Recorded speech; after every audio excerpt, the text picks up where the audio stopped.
सुरेश के दो बेटे थे, भीरू और धीरू।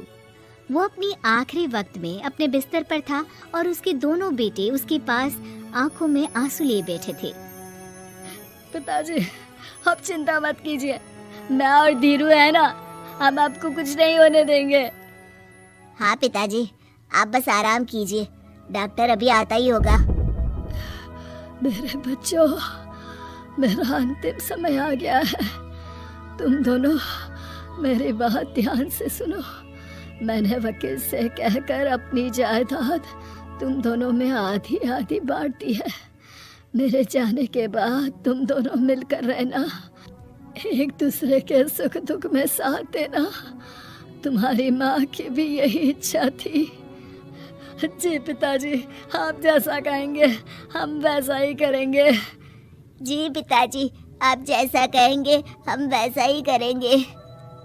और सुरेश उन्हें छोड़कर चला जाता है। अरे धीरू भाई, मैं तुझसे कहना चाहता था कि मुझे व्यापार बढ़ाने के लिए कुछ रुपयों की जरूरत है। अब पिताजी के जाने के बाद हम दोनों ही एक दूसरे का सहारा है। पिता के जाने के कुछ दिनों के बाद दोनों भाइयों की जिंदगी धीरे धीरे सामान्य हो जाती है। दोनों भाई अब अपना अपना व्यापार संभाल लेते हैं। दोनों एक ही घर में तो रहते हैं, लेकिन अब उनके रिश्ते में पहले जैसी बात नहीं रहती। भीरू शुरू से ही लालची था, इसलिए सुरेश ने पहले ही उन दोनों में प्रॉपर्टी का हिस्सा बांटकर लड़ाई की गुंजाइश खत्म कर दी थी। लेकिन पिताजी के जाने के बाद भीरू का लालच बढ़ने लगा। हाँ हाँ भैया, आप बताइए कि मैं आपकी किस तरह से मदद कर सकता हूँ। मुझसे जो बन पड़ेगा मैं करूँगा। अच्छा तो भाई, तू ना मुझे अपनी गाय दे दे। वैसे भी तू पढ़ा लिखा मॉडर्न लड़का है, भला तू गाय का करेगा क्या? लेकिन इससे मेरी ना बहुत मदद हो जाएगी। ठीक है भैया, आखिर भाई ही तो भाई के काम आता है। आप ले लीजिए मेरी गाय और उसे बेचकर आप उन रुपयों को अपने व्यापार में लगा लेना।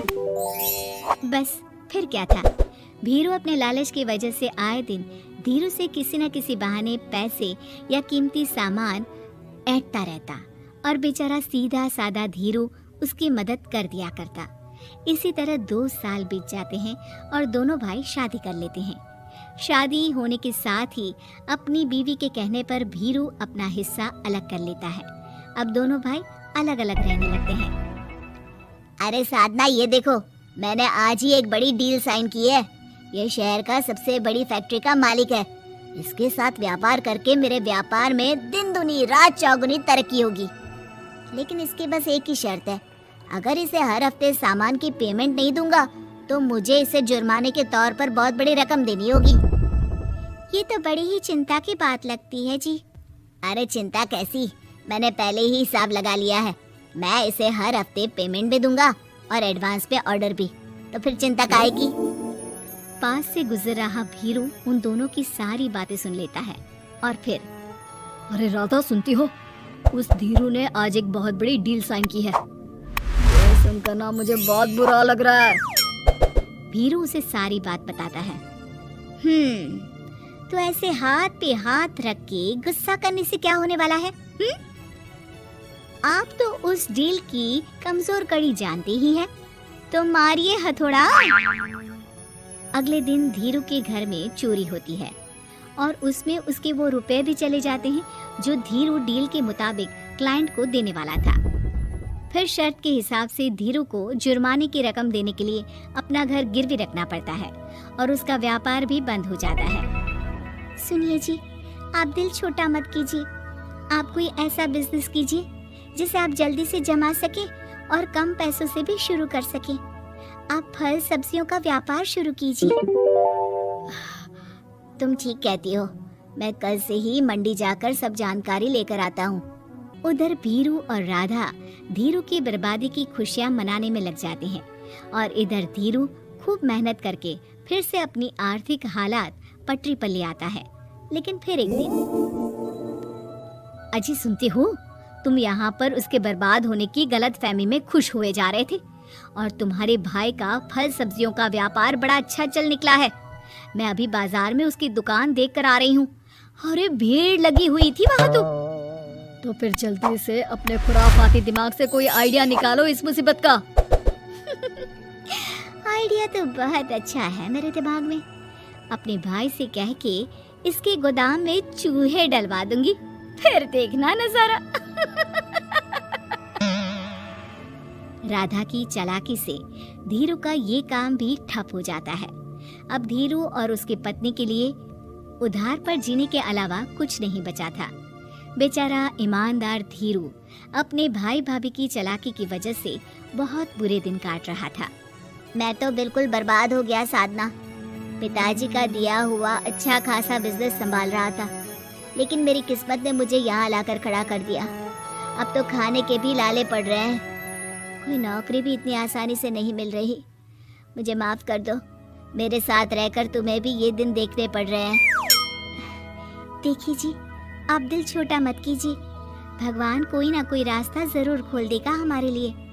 और मेरे दिमाग में तो एक अच्छा आइडिया आ भी गया। मैं बचपन से ही अपनी दादी, नानी और माँ को एक खास तरह का अचार बनाती देखती आई हूँ। वो अचार जितना टेस्टी होता है उतना ही उसे बनाना मुश्किल भी, लेकिन एक बार बन जाने पर वो जल्दी खराब भी नहीं होता जी। वो अचार सिर्फ हमारे ही गांव में बनता था, जिसे खरीदने के लिए दूर दूर से लोग आते थे। मैं सोचती हूँ वही अचार बनाने का काम हम शुरू करें तो। मैं बनाया करूँगी और आप उसे मार्केट में बेच आया करना। साधना, तुम्हारी बातों से मेरे मन में उम्मीद जाग उठी है, लेकिन ये सब काम शुरू करने के लिए रुपए कहाँ से आएंगे? ए जी, मेरी ये कंगन किस दिन काम आएंगी? आप इन्हें गिरवी रखवा लो और जब पैसे आ जाए तो इन्हें छुड़वा लेना। साधना बाजार जाकर अचार बनाने का सामान लेकर आती है। फिर घर आकर सारे खिड़की दरवाजे बंद करके अचार बनाती है और धीरू उस अचार को पैक करने में साधना की मदद करता है और अगले दिन बाजार में बेच भी आता है। शुरू में सिर्फ 10 बोतल अचार ही बन पाता है, लेकिन उसे बेचकर हुए मुनाफे से अचार की बोतलें 10 से 50 और फिर 1000 और 10,000 हो जाती है। अब धीरू को अपने काम में मदद के लिए कुछ लोगों को भी काम पे रखना पड़ता है, लेकिन अचार अब भी साधना ही बनाती है और अपनी रेसिपी का सीक्रेट बनाए रखती है। अब देखते ही देखते धीरू साधना ब्रांड अचार आसपास के कई शहरों में मशहूर हो जाता है और धीरू के दिन एक बार फिर बदलते हैं। धीरू के पास अब भीरू से दुगना बड़ा घर, गाड़ी, धन, अचार की कई फैक्ट्रीज और नौकर चाकर होते हैं।